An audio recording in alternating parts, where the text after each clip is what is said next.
ವಿಶ್ಲೇಷಣೆ ಮಾಡ್ತಾರಲ್ಲ, ವೈಜ್ಞಾನಿಕವಾಗಿ ಜಾನಪದವನ್ನು ವಿಶ್ಲೇಷಣೆ ಮಾಡಿ ಅದಕ್ಕೊಂದು ಅರ್ಥವನ್ನು ತಂದುಕೊಟ್ಟಂಥ ಅಗ್ರಗಣ್ಯರಲ್ಲಿ, ಆಧುನಿಕ ಅಗ್ರಗಣ್ಯರಲ್ಲಿ ರಾಘವ್ ಕೂಡ ಒಬ್ಬರು ಅನ್ನುವಂಥದ್ದು ನಿರ್ವಿವಾದದ ಸಂಗತಿ. 1000ಕ್ಕೂ ಮಿಕ್ಕಿ ಅವರು ಪದ್ಯಗಳನ್ನು ರಚನೆ ಮಾಡಿದ್ದಾರೆ, ಸಾನೆಟ್ಸನ್ನು ಬರೆದಿದ್ದಾರೆ, ಬೇರೆ ಬೇರೆ ಶಿಶು ಸಾಹಿತ್ಯವನ್ನು ಬರೆದಿದ್ದಾರೆ, ಅನೇಕ ಪ್ರಯೋಗಗಳನ್ನು ಮಾಡಿದ್ದಾರೆ ಕಾವ್ಯಗಳಲ್ಲಿ. ಆದರೆ ಅವರನ್ನು ಹೆಚ್ಚು ಗುರುತಿಸಿರ್ತಕ್ಕಂಥದ್ದು, ಅವ್ರಿಗೆ ಅದೊಂದು ರೀತಿ ವಿಷಾದ ಇದೆ ಅವ್ರ ಮನಸ್ಸಿನಲ್ಲಿ.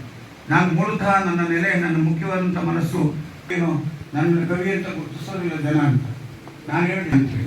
ಅತ್ಯಂತ ನಿರ್ದಾಕ್ಷಿಣ್ಯವಾಗಿ ಕಾವ್ಯಗಳನ್ನು ಕುರಿತು ಮಾತಾಡಿರ್ತಕ್ಕಂಥದ್ದು ನಾನು ನೋಡಿದ್ದೀನಿ, ಕೇಳಿರ್ತಕ್ಕಂಥದ್ದು ನೋಡಿದ್ದೀನಿ. ಅತ್ಯಂತ ಸರಳವಾಗಿ ಬದುಕ್ತಾ ಇರ್ತಕ್ಕಂಥ ರಾಘವ್ ನಮ್ಮ ನಡುವಿನ ಒಬ್ಬ ದೊಡ್ಡ ವಿದ್ವಾಂಸ. ಅವರ ಹೆಸರಿನಲ್ಲಿ ಒಂದು ಪ್ರಶಸ್ತಿಯನ್ನು ಸ್ಥಾಪನೆ ಮಾಡಿ ಕೊಟ್ಕೊಂಡು ಬರ್ತಾ ಇದ್ರು, ಕಳೆದ 15 ವರ್ಷಗಳಿಂದ ಕೊಟ್ಕೊಂಡು ಬರ್ತಾ ಇದ್ರು. ರಾಘವ್ ನಮ್ಮ ನಡುವೆ ಇನ್ನೂ ಕೂಡ ಕರ್ನಾಟಕ ಸಂಘದ ಒಂದು ರೀತಿಯ ಶೈಕ್ಷಣಿಕ ಮಾರ್ಗದರ್ಶಕರು. ಇಲ್ಲೊಂದು ಶಂಕರಗೌಡ ಅಧ್ಯಯನ ಪೀಠ ಅಂತ ಮಾಡಿದ್ದಾರೆ ಸಂಶೋಧನೆಗೋಸ್ಕರವಾಗಿ, ಅದರ ನಿರ್ದೇಶಕರಾಗಿ ಕೆಲಸ ಮಾಡ್ತಾ ಇದ್ದಾರೆ. ಯಾವಾಗ ಕರೆದರೂ ಕೂಡ ಬಂದು ನಮಗೆ ಮಾರ್ಗದರ್ಶನ ಮಾಡ್ತಕ್ಕಂಥ ಅವರ ನೇತೃತ್ವದಲ್ಲಿ 100ಕ್ಕೂ ಮಿಕ್ಕಿ ಪುಸ್ತಕಗಳನ್ನು ಪ್ರಕಟ ಮಾಡಿದ್ದಾರೆ. ಬಹುಶಃ ಕರ್ನಾಟಕ ಸಂಘದ ಒಂದು ಪ್ರಯತ್ನ ಇದೆಯಲ್ಲ, ಅದು ಮಾಡಿರ್ತಕ್ಕಂಥ ಕೆಲಸ ಇದೆಯಲ್ಲ, ಇನ್ನೊಂದು 10 ವರ್ಷ ಹೋದ್ಮೇಲೆ ಅದು ಗೊತ್ತಾಗ್ತದೆ. ನಮ್ಮ ತಮ್ಮನಗೌಡರು ಇದ್ದಾರೆ, ಇಲ್ಲಿ ಆಗಿರುವಷ್ಟು ದಾಖಲೆಗಳು. ಕರ್ನಾಟಕ ಸಂಘ ಅನೇಕ ದಾಖಲೆಗಳನ್ನು ಮಾಡಿದೆ. ಯಾಕೆಂದರೆ ಕರ್ನಾಟಕ ಸಂಘದ ಕೆಲಸ ಏನು ಅಂತಂದರೆ ಕನ್ನಡ ಸಂಸ್ಕೃತಿ ಇಲಾಖೆ ಮಾಡೋ ಕೆಲಸ ಮಾಡಬೇಕಾಗಿಲ್ಲ.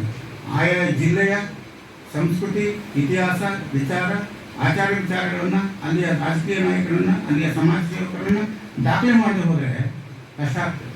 ಈಗ ಆಶ್ಚರ್ಯ ಆಗುತ್ತೆ, 1952ರಿಂದ ಯಾರ್ಯಾರಪ್ಪ ಜನಪ್ರತಿನಿಧಿಗಳಾಗಿದ್ದರು ಅಂತ ಕೇಳಿದ್ರೆ ಎಷ್ಟೋ ಜನ ಮತ್ತೆ ಹೋಗಿದ್ದಾರೆ. ಕೂಡ ನಾನು ಪೂರ್ವಕವಾಗಿ ಸ್ವಾಗತಿಸ್ತೇನೆ. ಇವರಿಬ್ಬರನ್ನು ಕೂಡ ಕುರಿತು ಅಭಿನಂದನಾ ಭಾಷಣ ಮಾಡ್ತಾ ಇರ್ತಕ್ಕಂಥ ಡಾಕ್ಟರ್ MS ಅನಿತಾ ಅವ್ರನ್ನು ಕೂಡ, ಹಾಗೆ ಪ್ರಶಸ್ತಿಗಳ ಪ್ರತಿನಿಧಿಗಳಾಗಿ